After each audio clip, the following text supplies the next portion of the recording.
Ty Law, good morning. Good morning, guys. Good morning. How you doing? Best halftime show ever in your mind? I don't know about the best halftime show ever. Again, I like Bad Bunny. I don't know a lot of his songs, but I like Bad Bunny. But when the beat come on, you're going to have to move your damn feet. I tell you that. Yeah. But after 5 minutes, you can be like, all right, give me another artist. I'm kind of burnt out on the reggaeton. Give me something else. Yeah. Beyonce was the best. I love going to... You ain't feeling it, Wiggy? No, I love going to the club, but there's only so much of, like, the reggaeton that I could deal with. And then it's like, all right, give me some hip-hop. Give me a little R&B. Give me a little pop. Give me a little something. That's why he's going to bring others out. It's going to be a big collab one, I'm telling you. But it's all going to be collab of all reggaeton, though. You know what I mean? That's the Cardi B song is not. Like, if he brings out Cardi B, they'll do the Cardi B song that he's featured on because that's a massive hit. Right. But, that's one song. Did you say Beyonce was the best ever? 100%. Really? Yeah. My senior year of college, like, I'll never forget it. Huh. I mean, you know what? Super Bowl, I don't know if have we witnessed any pure duds yet in the Super Bowl? I mean, that was just absolutely terrible. I can't remember. I didn't like The Weeknd. Yeah, I didn't like that one either. I hated The Weeknd. You know what? I don't think I paid attention to that much on that one. Wiggy thought Rihanna was The boring. Weeknd, he's one of the biggest artists in the world too. Yeah, but it's like I feel like this. He had to be in a house of mirrors though, because it was like nobody was at the stadium. Yeah, I feel like it's the Super Bowl. It should almost be done like what is it, Lollapalooza, where it should be different artists. I enjoyed the Dr. Dre one. Because there were so many. Yeah, Dre, Snoop, Yes. 50, I forgot about that. Eminem. Yeah, that was fire too. But we got for whatever reason, you know, some people, you got the haters out there want to give backlash, man. I'm like, man, that I guess they're just non-hip hop lovers or something, man. But Dr. Dre, that was fire. I like Bruno Mars too. Bruno, he's with Beyonce, right? What? You liked Bruno Mars? I thought Man, that was... Bruno, I like Bruno. I like Bruno Mars show. He was on there. When he on there with Beyonce? I don't remember. Was Bruno Mars? Stunk. Was he on there with Beyonce? I was thought on that there with Beyonce Coldplay, brought for out sure. the Destiny's Child. Is that one where she did like the whole line thing? Prince was fantastic. Well, now you're going way back. I am going way back.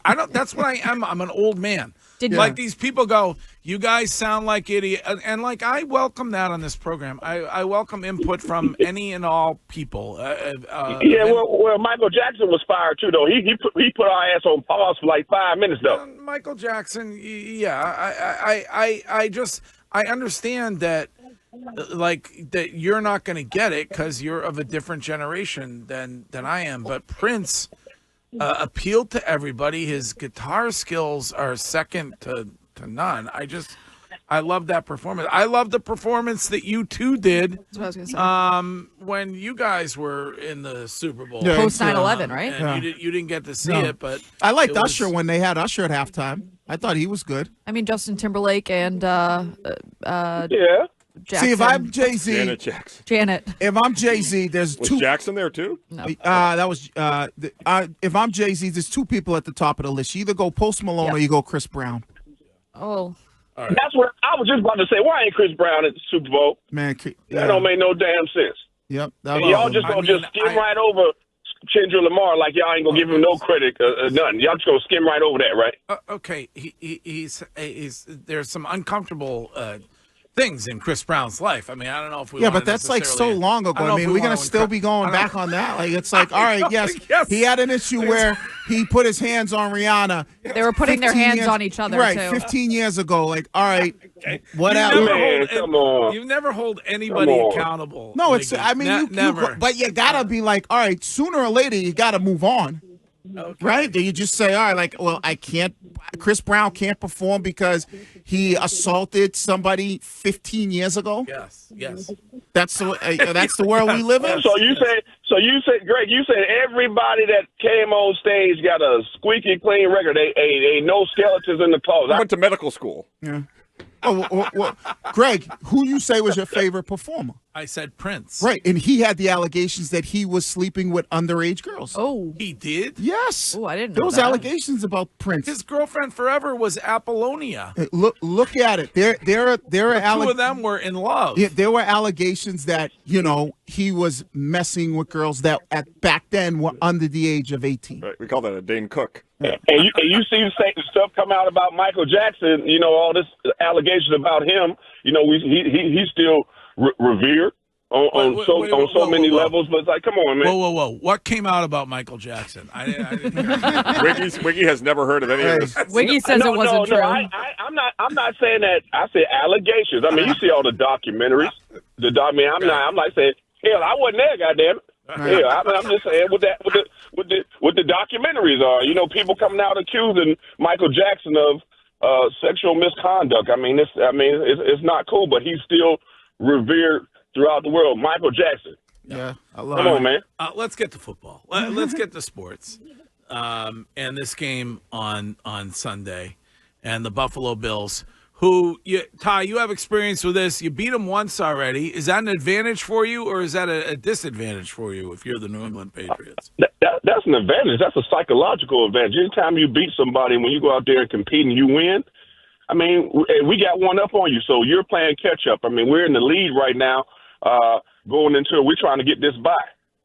We need some help from Denver. I still don't understand now how they up on us. I mean, I have no idea. They didn't play head to head, did they? No, it's the Raiders. No, it's the mutual team common opponents, common opponent thing. Because we lost to the Raiders, they beat the Raiders.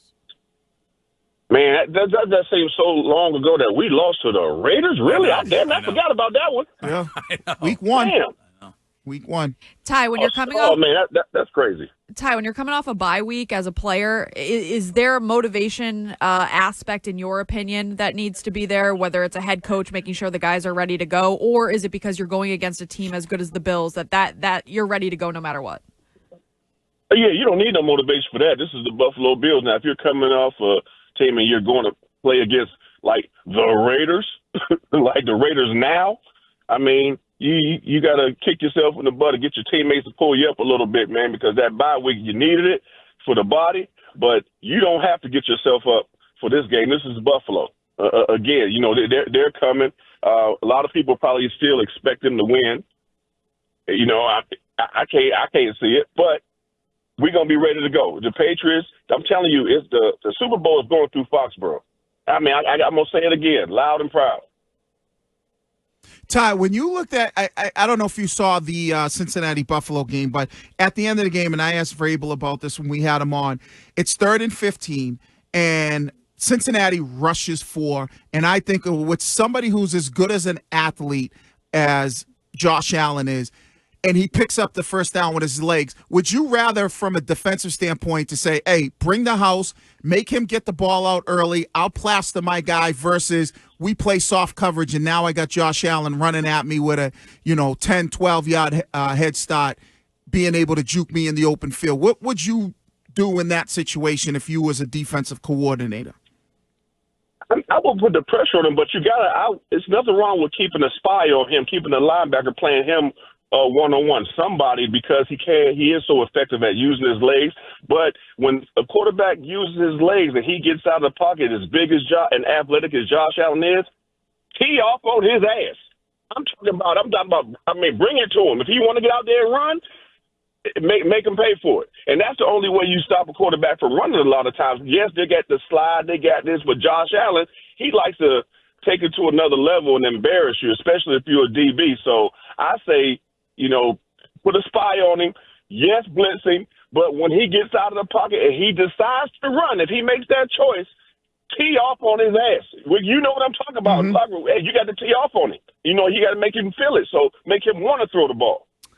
As long as we're talking about Drake Maye, let's get this week's Drake Take from Ty Law, brought to you by your New England Chevy dealers. Together, let's drive. A little bit of talk about it this week, but does our guy here, does Drake Maye potentially have a higher ceiling than Josh Allen?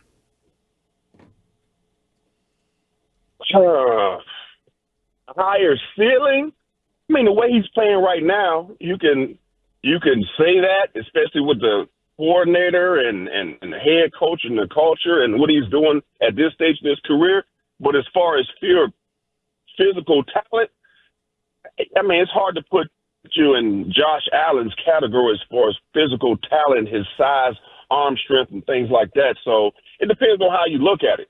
And to me, he's in a great position to, as long as he stays with this system, this coach, and the coordinator he keeps developing, yeah, the ceiling is high. But when you're talking about every attribute that they have as a quarterback, and you have to consider how Josh Allen runs, how strong he is, how big, how he breaks tackles, he breaks sacks. I mean, he's one of those once-in-a-lifetime type of guys, as far as generational talent. That doesn't always necessarily lead to wins in Super Bowls, but talent-wise, that's like saying, Tom Brady. He's the greatest of all time, but he probably wasn't the most talented quarterback we ever seen. But he is the greatest that we've ever seen play the game. People always talk about Aaron Rodgers when it comes to talent compared to some of the other greats. Talking about he's the most talented of all time. That's why I look at Josh Allen. He's one of those most talented guys, but that doesn't necessarily mean he's going to be, the best all time. Ty, when you look at where the Patriots are sitting there at 11-2, 4 games to go in the season, what's the most important thing like that you're focused on as a player in that situation, knowing that, okay, we have this good and the playoffs are right around the corner?